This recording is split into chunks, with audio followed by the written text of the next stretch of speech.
my purpose was to make a general introduction on the problems of Afghanistan, the actual facts on the ground, and after that discuss with you some exit strategies, because the foreign occupation cannot last forever, and a post-war scenario is a subject which is absent from the papers and from the thoughts of the politicians. That's why I think an institute like ours has to give some input into that discussion. Let me generally say that yesterday's speeches were very conclusive. I heard very new arguments, which I tried to incorporate in my today's presentation. But you will quickly find out that there are also contradictions, and I am much more critical on the approach of the hard power approach, which of course has been and must be advocated by the NATO representatives and ISAF representatives. But I also noted some similarities which what has been said, especially by Mr. Jalabi, when he stresses out, and I could sign it with my two hands, that winning the war is winning the support of the population. But there is also a reverse side of the coin. Losing the support of the population is losing the war. Another distinguished speaker, Mr. Scholz, former defense minister of Germany, said that it is very difficult to understand the culture of the Afghan people. And I would say to that, the reverse side of the coin, if you can't understand somebody, you can't defeat him.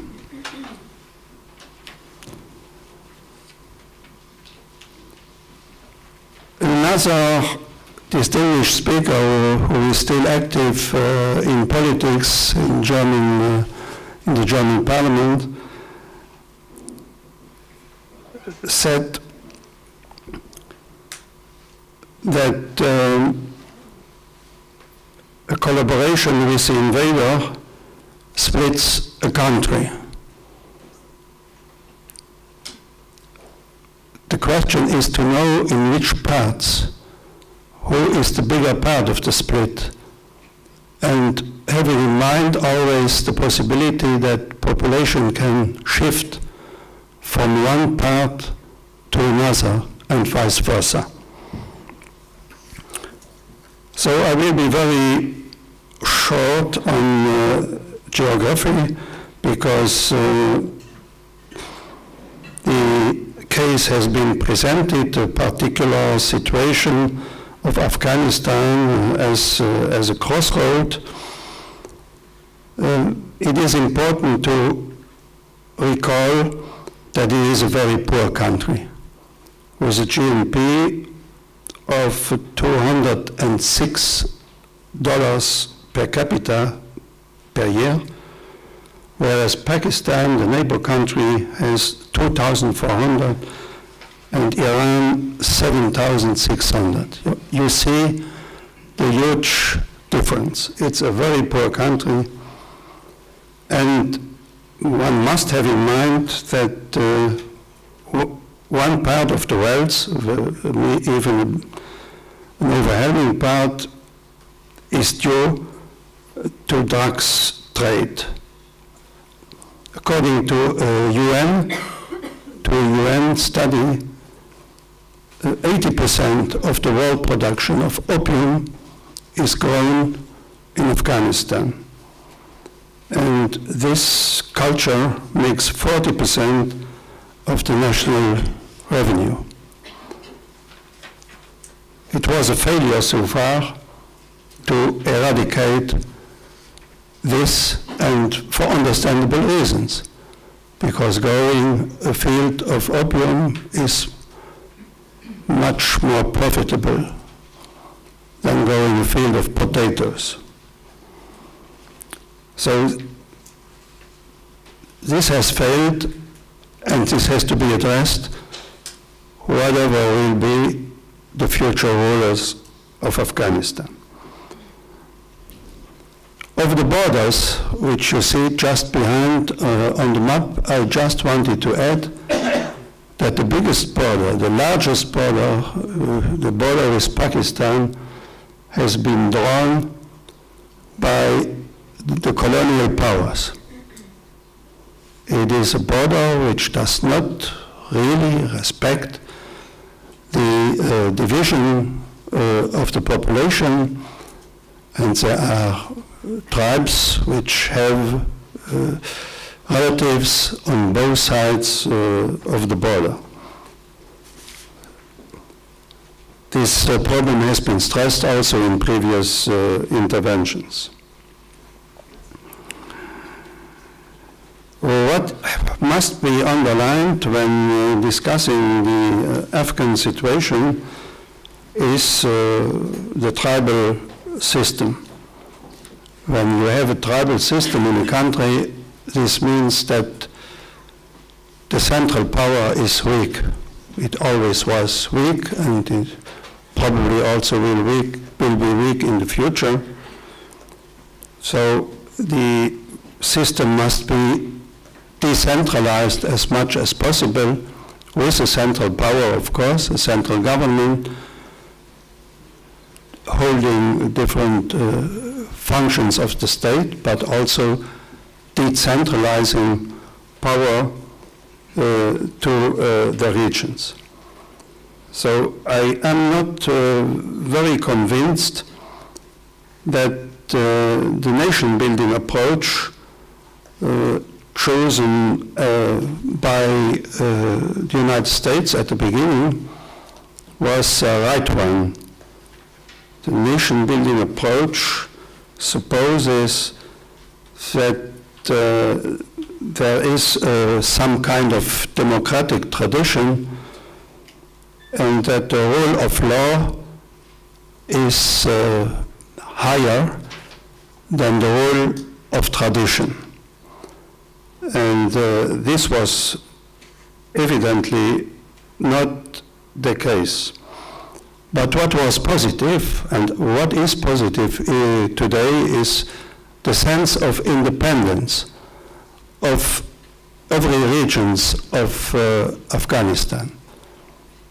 From my studies, I learned that there is a national feeling, a feeling of belonging together, and that the risk of falling apart, of partition, is very low on the scale of what could happen after the foreign troops have left.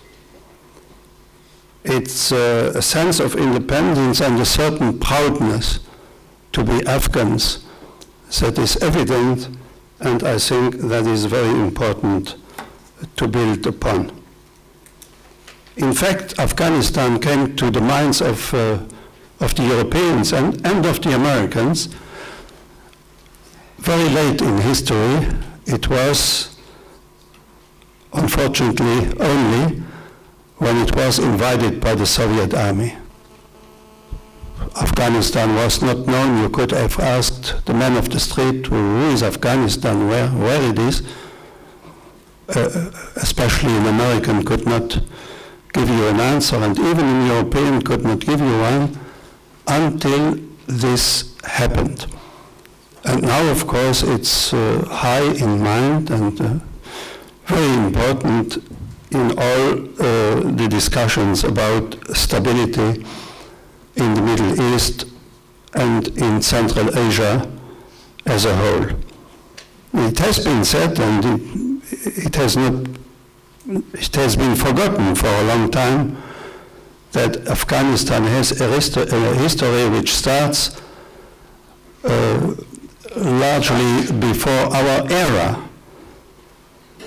It was the 5th century before Christ that first invasion occurred by Cyrus, the king of Persia, into this country. There was question of Alexander the Great, who was not conquering Afghanistan, but who was marching through because he wanted to seize the Indus Valley in India. Then an invasion from the east, from the Mongols, in the year 700 before our... No, it was after the 1220. 1220, Genghis Khan invaded Afghanistan, which was then a Khanate, belonged to the Khanate of Baghdad. The Turkish colonization, 1527,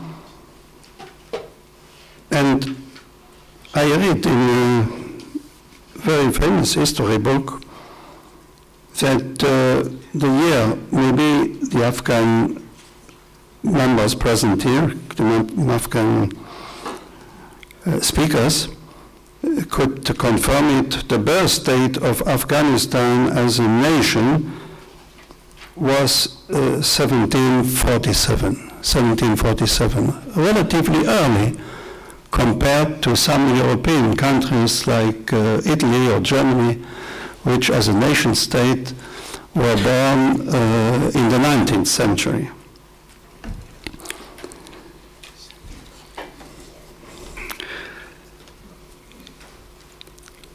I must say a word about the British invasion in the 19th century. In fact, after the constitution of the British Empire, where India was a part of, and India was not split into 3 parts as it is now, India, Bangladesh, and Pakistan, it was just one country. They tried the British Empire tried to unify this big subcontinent. And because of the arbitrary drawing of the border between Afghanistan and East India, now Pakistan, there were invasions from Afghan tribes into the new British Empire. And in order to stop that, to get the frontier fixed, to get the border fixed, the British troops invaded Afghanistan not once, but 3 times, in 1842, in 1881, and in 1919. And they were always severely defeated. On one day, they lost 16,000 people in one day. It is unimaginable today. 16,000 British soldiers were massacred or were killed on their retreat out of Afghanistan. So for the Soviet Union and for the British Empire, it is right that Afghanistan can be called the symmetry of empires. The Soviet invasion, which occurred in 79 until 99, until 89, I will be very short, but it must be remembered, we must keep in our minds that this was the birthday of the Mujahideen, of the fundamentalists. They were called in the American press during that day the freedom fighters. The freedom fighters, in the terminology of today, they are the insurgents. The jihadists were at that time financed and encouraged by the Reagan administration. Fortunately, Gorbachev in 1989 took the decision to withdraw. It was a naked withdrawal, as I call it, followed by chaos inside the country, and this chaos was filled up by the Taliban. Then, in 2001, started the American campaign. I would not use the word crusade. Either it was used at the beginning by George W. Bush, which was a psychological mistake. He regretted afterwards, I can imagine. With three aims: eliminate bin Laden, eliminate the training camps of the jihadists, and build a nation. Well, where are we now? I think we must also notice positive achievements. After 8 years of war, I see that most of the observers agree that the training camps have been eliminated, that Al-Qaeda does not play any role in Afghanistan. Some of democratic structures have been built up. There is a government which is not in control of the entire territory, but this was never the case. There is a police, there is a build-up of an educational system. I think this must be put on the positive side. But on the side of the failures is the military situation. The resurgence of the Taliban is visible. The American strategy to clean and to hold does not function. The insurgents or the Taliban have a conflicting strategy, which is strike and run. They operate during the night, perpetrate a coup, an attentate against institutions or against the foreign armies, foreign soldiers, and they disappear in their villages and in their population. And this can go on for many years. I don't see how any military strategy can stop this guerrilla tactics has been initiated in Afghanistan, but it's not new, of course, because in Vietnam, during the War of Vietnam, it operated in the same fashion.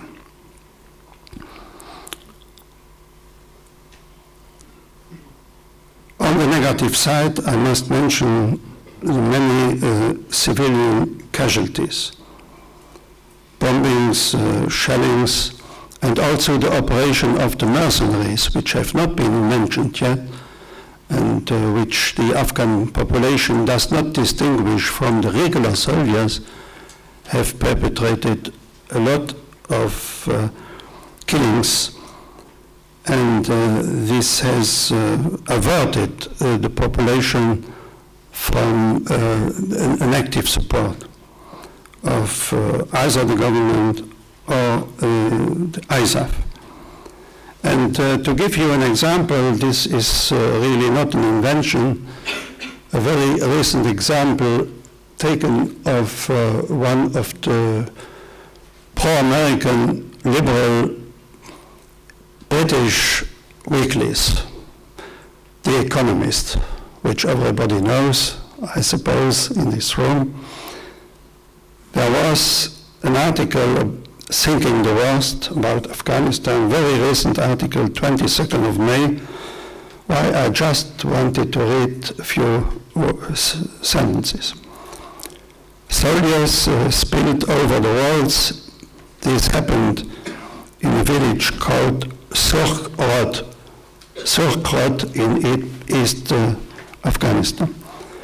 Soldiers spilled over the walls in a flurry of grenades and bullets and left at least 8 people dead, including a father and his 4 sons.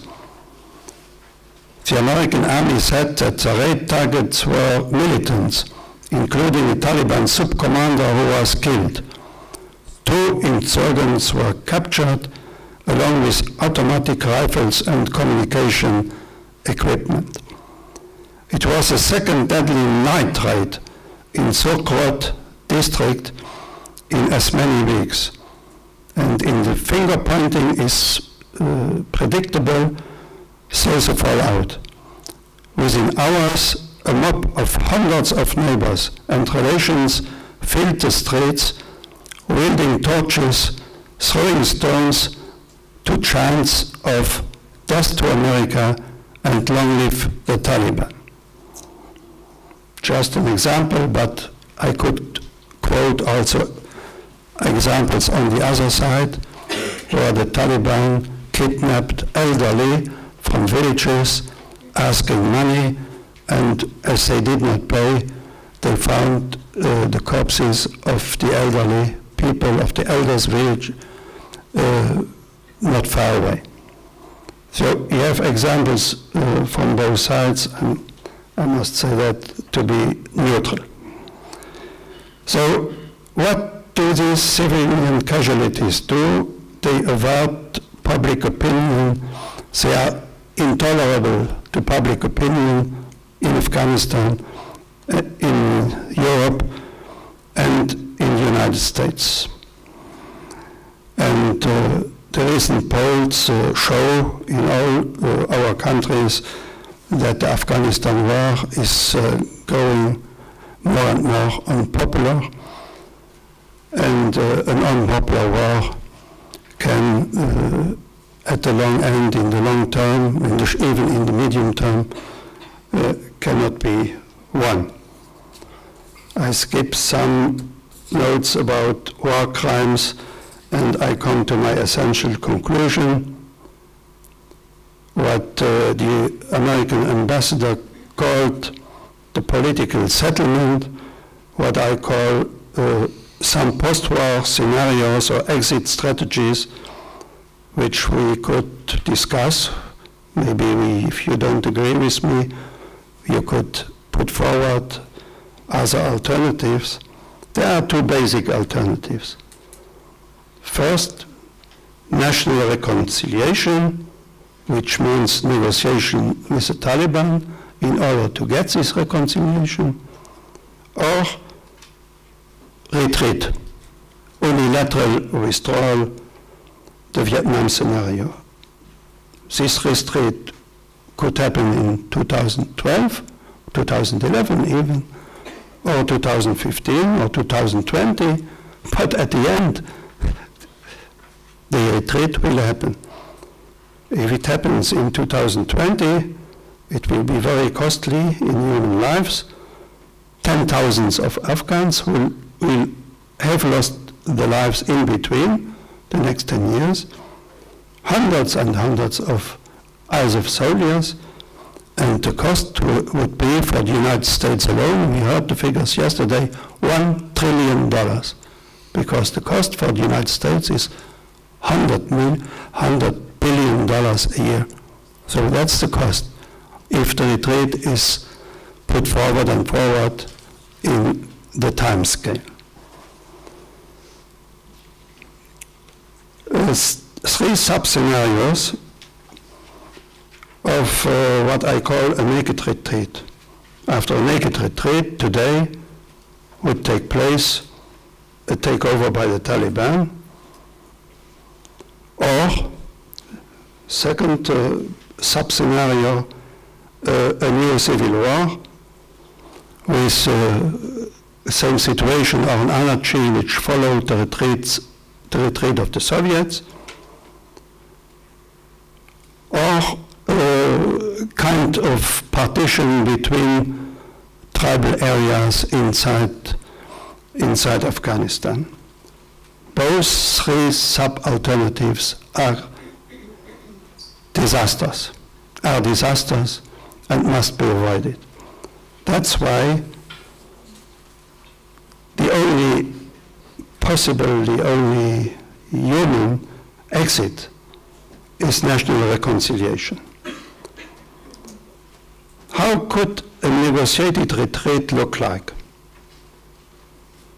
President Obama's three conditions, which were clearly spelled out by Professor Aziz, are the following. And they are reasonable. These are not unfulfilling conditions. They can be met if the political will is there. First, cut the link with Al-Qaeda, stop fighting the government, accept the constitution of the Islamic Republic of Afghanistan. Cut the link with Al-Qaeda can be easily done because Al-Qaeda is a threat also for the Taliban. If the Taliban want to participate in ruling the country, they don't need, they don't need Al-Qaeda. This will be a permanent danger for them. So I think they can accept the first condition. Second condition, stop fighting the government. They must accept this condition because for any political agreement, a ceasefire, a ceasefire is a precondition. Where it is in Afghanistan, where it is in Israel or Palestine, ceasefire is a precondition to political discussion. So they must accept also the second condition, stop to fight the government. It's an easy condition to accept if they want to participate to power.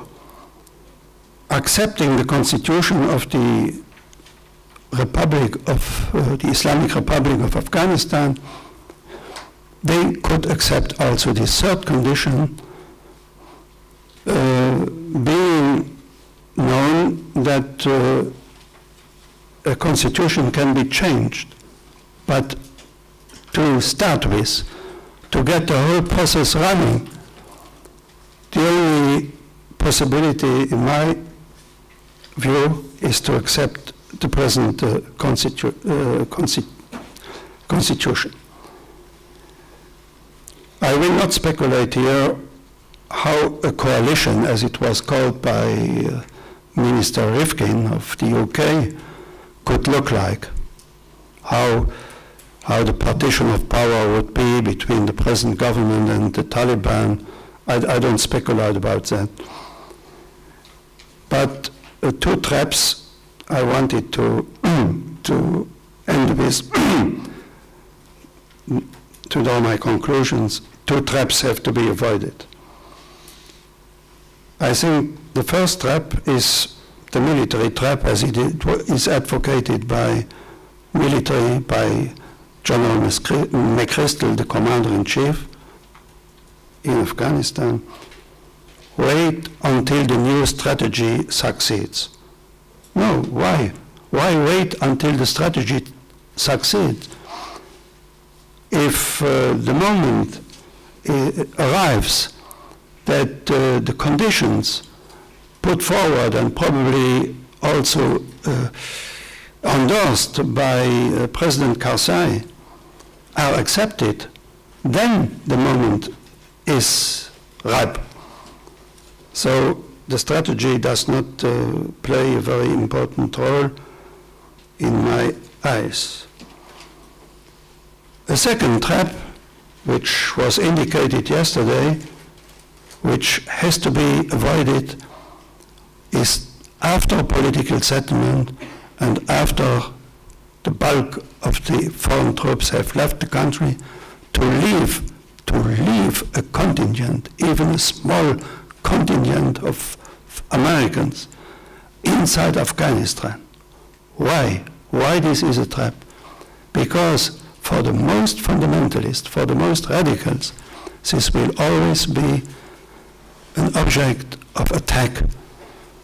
This will be considered as a continuing occupation. These people or these servicemen will come under attack. There could be killings. And then the option is either withdraw this rest or either come back, a new surge, a new military invasion. So the problem must be very clear. After the withdrawal, Afghanistan must be left to the Afghans and no military from outside to remain. I would add a fourth additional condition, which was spelled out by Mrs. Hoff, the German lawmaker. What I see very important, parallel to the inside political settlement, is the creation of a regional organization for cooperation and security, an OSCE, on the model of the OSCE which functioned in Europe during decades. All neighbors must be embarked. Pakistan and China have the greatest interest to embark in such an organization, because also China has a threat from fundamentalist groups in its own provinces. Pakistan, as we know, has the same.